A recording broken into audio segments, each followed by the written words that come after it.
চিরসুখী জন ভ্রমে কি কখন ব্যথিত বেদন বুঝিতে পারে, কি যাতনা বিষে বুঝিবে সে কিসে, কভু আসিবি সে দংশে যারে, যতদিন ভবে না হবে তোমার অবস্থা আমার সম, ঈষৎ হাসিবে শুনেও না শুনিবে, বুঝিবে না বুঝিবে যাতনা মম। হ্যাঁ, যদি আমাদের নিজেদের অবস্থা ঠিক এরকম জায়গায় না পৌঁছায়, ততক্ষণ পর্যন্ত আমরা ইনাদের অবস্থা বুঝতে পারবো না। কারণ আমরা সবাই তো মোটামুটি ভালোই আছি।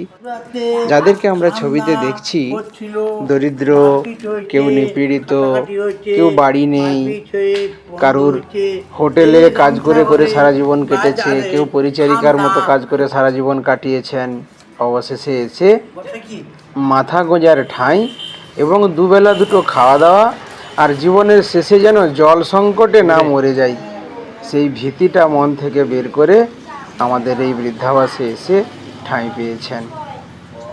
তাই আমরা চেষ্টা করি আমাদের সাধ্য মতো, যদি এনাদের সেবা করার জন্য একটু সুযোগ পাওয়া যায়। ঈশ্বরচন্দ্র গুপ্ত কবি বলেছিলেন, বলো দেখি এ জগতে ধার্মিক কে হয়, সর্বজীবে দয়া যার ধার্মিক সে হয়। বলো দেখি এই জগতে সুখী বলি কারে, সতত আরোগী যেই সুখী বলি তারে। বলো দেখি এই জগতে বিজ্ঞ বলি কারে, হিতাহিত বোধ যার বিজ্ঞ বলি তারে। বলো দেখি এই জগতে ধীর বলি কারে, বিপদে যে স্থির থাকে ধীর বলি তারে। বলো দেখি এই জগতে মূর্খ বলি কারে, নিজ কার্য নষ্ট করে মূর্খ বলি তারে। বলো দেখি এই জগতে সাধু বলি কারে, পরের যে ভালো করে সাধু বলি তারে। বলো দেখি এই জগতে জ্ঞানী বলি কারে, নিজ বোধ আছে যার জ্ঞানী বলি তারে। না, আমরা কখনো নিজ বোধ তৈরি করে জ্ঞানীও হইনি, আর আমরা কখনো জীবে দয়া করে ধার্মিকও হইনি।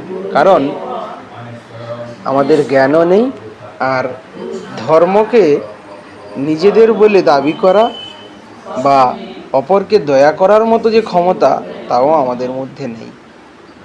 আমাদের ভগবান যেটুকু দিয়েছেন, মানুষ হিসেবে পাঠিয়েছেন, তাই মানুষের সেবা করে যাওয়াই আমাদের ধর্ম।